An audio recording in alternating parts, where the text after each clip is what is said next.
Hi, I'm Chad with Move for a Guitar. This lesson is from our series Music Theory for Guitar. In this lesson, I'm going to dive deeper into chord progressions that have non-diatonic chords. First off, if you like the diagrams for everything in this series, including the diagrams for this lesson, you can download our free eGuide, Music Theory for Guitar. And this eGuide will be something that you can study and use as a reference for years to come. And like I said, it's free, so there's no reason not to just go download it.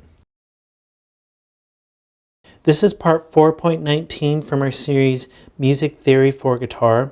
If you'd like to go back and start at the beginning, you can click the link on the screen. So at the end of the last lesson, I mentioned that we were going to jump into modulation in this lesson, but as I was going through, I figured there were a couple more lessons that would be beneficial before we dived into modulation. And in this lesson, we're going to stick with chord progressions that use chords that are non-diatonic to one key. So we're still staying in one key overall, but then we're taking chords from other keys and fitting them in to work in this key. And when we dive into modulation, we'll actually be talking about changing keys, not just staying in one key and borrowing chords or anything. But we'll get into that in a couple lessons from now. So a couple lessons ago, I talked about borrowing chords from the parallel key. So if you're in a major key, for example, C major, you'd borrow chords from C minor or vice versa. And then the lesson after that, I talked about using secondary dominant chords, which were just the 5 chords of each of the chords in one key. For example, you'd have the 5 of the 2 chord, which in the key of C major, the 2 chord is D minor, so the 5 chord of D minor is A7. You could play a progression that went from a C major to an A7 to a D minor, and so on with the other chords as well. And in this lesson, we're going to do things a little differently. We're going to still use chords that are not diatonic to one key. So if we're in the key of C major, we're going to use chords to fit in a chord progression that don't belong in the key of C major. But we're not going to look at it as far as getting too deep into theory like we did before. And really, you're just going to need to use your ears and see what works well. And I'm going to show you some tricks and ways to do that. And then you can come up with your own chord progressions that use chords from outside the key. And a lot of songs have been written this way, where the theory is used to explain it later, but the person who wrote the song might have just been using his ear or her ear and coming up with something that sounded good to them. So don't always get stuck on what is the actual theory behind this. Sometimes, or a lot of times, it's better just to use your ear and figure out something that works. So we're going to start in the key of C. Again, we'll just stay in the key of C to keep it simple. And this time, all we're going to do is, to start out with, is try to take any of these chords and change them, any of these minor chords to start off with, and change them to major chords. For example, in the key of C, this 2 chord is a D minor. Instead, we're going to try and turn that into a D major and fit it into a chord progression in the key of C. Same with E minor. We'll try to turn that into an E major, and so on with A minor.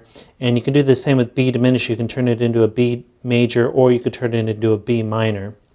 The F major and the G major, if you turn those into minors, you would just end up with chords from the parallel minor key. So F minor and G minor are from the key of C minor, which we went over in the previous lesson. So you would just be back to what we talked about with borrowing chords from parallel keys. So here's the first chord progression I came up with. It C major, E major, and F. And you should know by now that in the key of C, the 3 chord is a minor chord. So all we've done is taken the E minor and turned it into an E major.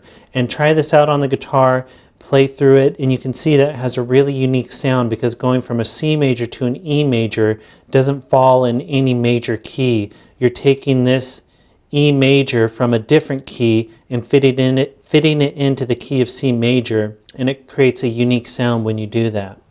And with all these chord progressions, you're going to have to try them out and find different rhythms that work with these chords, because the rhythm and the strumming is going to affect how these sound and how strong they sound. So you're just going to have to play with them. And we're developing courses right now where I'm going to actually show playing examples, so you can hear me show you examples of different ideas that I've come up with. But for now, it's best just to try it out on your own and see what you can come up with to see how to make it sound good together. So another example is going from C major to B major to E minor to E major. And then obviously in the key of C, the 7 chord is diminished, so that would typically be a B diminished, and the 3 chord again is minor, which we have it as a minor right here, but then we've just taken that and turned it into a major. So now we have 2 chords that don't belong to the key of C major. We've just fit them in, and if you try this out, it creates a really cool sound, I think, and kind of takes the listener for a ride instead of just doing something diatonic. But all we've done is taken 2 chords from the key of C and changed their quality. So B is normally diminished in the key of C, we've turned it to a B major. E is normally minor, we've turned it to an E major. And again, you don't have to think too much about the theory behind it. Just take chords from the key and change what type of chord they are, and you can come up with really unique sounds doing that. Here's another example in the key of C. We go from C major to F major to G major to D major, and then the C, F, G are all from the key of C, obviously, but D, the 2 chord in the key of C, is normally minor. We've turned that into a major, and again, it creates a unique sound and gives you an unexpected twist, because normally if you're going to that D, it would be a D minor, but going to the D major really changes the sound and takes the listener for a ride. So try that one out as well and see if you can come up with a rhythm that sounds good with it. Or another option is to combine everything we've talked about so far. You can take the key of C and then use borrowed chords, use secondary dominants, and just change the quality, change the type of chord from the key of C, like we're talking about in this lesson. So for example, in this chord progression, going from C major to A flat major to G major to F major to B minor to E minor, D minor, G7, back to C. Well, this A flat major, as you probably remember from the previous lesson, is a borrowed chord from the key of C minor. So that's a borrowed chord, which is the flat 6 major of the key of C. G major, F major are both from the key of C. They're just the 5 and the 4. B minor is not part of the key of C because normally it'd be a B diminished, the 7 chord. So we've taken the diminished chord and just made it minor to try that out. E minor and D minor are both from the key of C. They're the 3 and the 2. G7's from the key of C. It's the 5. It's the 5-7 when you're using that 7. And then we're going back to C. And I guess I didn't throw a secondary dominant in this progression, but you could try that out as well and throw a secondary dominant in and try to come up with a progression that sounds good too. But for this progression, I've taken a borrowed chord and then I've taken a chord from the key of C major and changed what type of chord it is. So from a B diminished to a B minor. So that's a way you can take everything we've been talking about so far and combine it and come up with really unique, really interesting chord progressions that aren't diatonic to one key. And one thing I want to mention, if we're looking at this flat 6 major and this 7 minor in the key of C, typically you would write major and minor in parentheses after them. I don't always do that just because it takes up so much room and I think it makes it messy, and I use the lowercase and capital just to represent minor or major. But that is a typical way you'll see it. I didn't mention it before just to keep the lesson shorter, but I think I'll mention it now. And a lot of times when you see a 5 that's a dominant 7 chord, it'll be written as a 5-7. Or if you see a 7 that's diminished, which normally it is diminished, a lot of times it's going to be written as a 7 diminished. So that's things to be aware of that really specify even more what's going on. I just want to point it out now since we've gotten so far into these lessons. And the last thing I want to talk about that you can try out that's different from what we did at the beginning of this lesson is just take random chords from random keys and try them out. For example, if we're in the key of C, I've taken this F sharp, which doesn't belong to the key of C because it's an F natural in the key of C, and I've thrown it in and just tried it out, and I think it sounds pretty unique and interesting when you go from something like a C major to an F sharp major to a G major.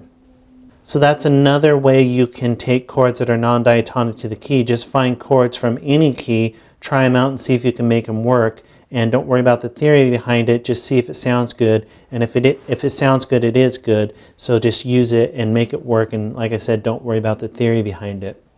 So those are some more ways that you can use chords from outside the key in a chord progression. So chords that are non-diatonic to the key you're in. And it's a way you can create really unique and interesting chord progressions or songs. And you'll run across this a lot when you're listening to music.